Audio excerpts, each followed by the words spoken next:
صباح الخير. الحقيقة مع فكرة تانية من كتاب The Art of Thinking Clearly، وبيتكلم في فكرة حلوة قوي ومختلفة برضه. الكتاب ده مختلف قوي يا جماعة. بيتكلم في فكرة، هو مسمي الخاطرة دي The Swimmer's Body Illusion، الإلوجن بتاعت الجسم المتناسق الجميل بتاع السباح. هو بيسأل سؤال، بيقول يا جماعة هو جسم السباح بقى كده بسبب السباحة اللي هو مارسها، ولا هو اصلا جسمه كان مختلف قبل ما يلعب السباحه؟ البيضه ولا الفرخه؟ بس جاب نماذج. انت ممكن لما تسمع الفكره دي تقول لا طبعا السباحه هي اللي عملت الايفكت، والسباحه هي اللي عملت، وده مش غلط. بس امسك الفكره دي شويه وتعال نفكر مع بعض. طب هسالك سؤال، كل الكامبينز الرهيبه والماركتنج اكسبنسز المرعبه والكامبينز اللي بتتعمل على الميك اب عشان يطلعوا موديل، الموديل دي تكون طبعا شكلها خطير وجسمها اخطر وسنها صغير ومتصوره وهي بتحط الميك اب فور ا فيري فيري فيموس كومباني، وطبعا شكلها يهبل البنات قبل الولاد. السؤال اللي هو بيساله بيقول يا جماعه هو الميك اب اللي خلاها كده؟ لا، ده هو ده this is the illusion of the swimmer's body. لا، ده هو ده الillusion بتاع السويمرز بودي. هي اصلا اتخلقت شكلها كده وجسمها كده، وهي عشان هي كده she was chosen and she was a prospect ان هي تعمل الاعلانات بتاعت الميك اب. لكن هم مستحيل ان هم يقولوا كده. هم to keep the illusion عشان يبيعوا. هو على طول بيزرع فيك فكرة ايه؟ انت ككونسيومر وانا ككونسيومر بيزرع فيك فكرة ان انت لو استخدمت الميك اب ده انت شكلك هيكون كده، وان انت لو اشتركت في البروجرام ده في الجيم انت شكلك هيكون كده. وجايب نموذج ثالث جامد جدا، بيقول هارفارد مثلا. طيب هل هارفارد جامعة كويسة؟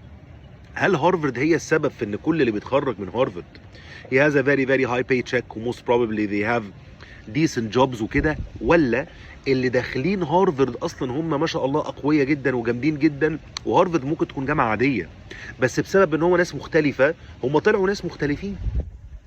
سؤال وجيه جدا على فكرة. ولو جيت فكرت بتلاقي ان كل الام بي اي بروجرامز والبوست جراجويت بروجرامز يعمل لك البانرز يقول لك 30% of our graduate had a 50% increase in paycheck after graduating from our MBA program. وانت ازاي عرفت؟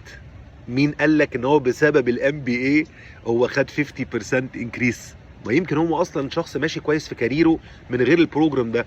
انا شخصيا I enrolled in a program في جامعه من الجامعات، وكان بروجرام بالنسبه لي مفيد جدا، لكن قابلت شخصيات كانوا معايا في البروجرام قالوا لي احمد it was very mediocre بالنسبه لنا، احنا ما استفدناش حاجه خالص من البروجرام خالص.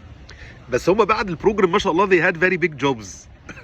ده بيرسونالي بقى، وترقوا ما شاء الله. بس if you ask them البروجرام ده اثر قد ايه في ان انتوا تترقوا، هيقول لك زيرو. طيب عشان محدش يفهم كلامي غلط، هل ده معناه ان الاديوكيشن مش مهم وان السويمنج مش مهمه؟ لا خالص. هو اللي بيحاول يقوله في النقطه دي ان دونت اتريبيوت كل الاسباب او كل الريزلتس للاسباب اللي انت شايفها. ممكن يكون في اسباب اخرى، فهو ممكن يكون اصلا شخص ما شاء الله مجتهد وذكي.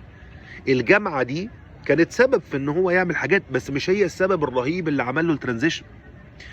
الميك اب لذيذ بس هو مش هيخليكي زي الموديل خالص، لان هي من غير الميك اب هي she's very different. she's very different وهي she's chosen because ان هي she's different. الميك اب ما عملهاش حاجه على فكره خالص، هو بس this is the illusion of the swimmer's body. هو ده بقى الخاطره اللي هو عايز يقولها الجميله، ان the illusion of the swimmer's body هي على طول بتتصدر لي وبتتصدر لك وبتتصدر لك ان if you buy this product انت هتبقى زيه. This is طبعا ده مش مظبوط. فهو دي الفكره اللي هو عايز يقولها، فكره لذيذه جدا. Don't fall into the trap of the swimmer's body illusion. شكرا جزيلا ونراكم على خير.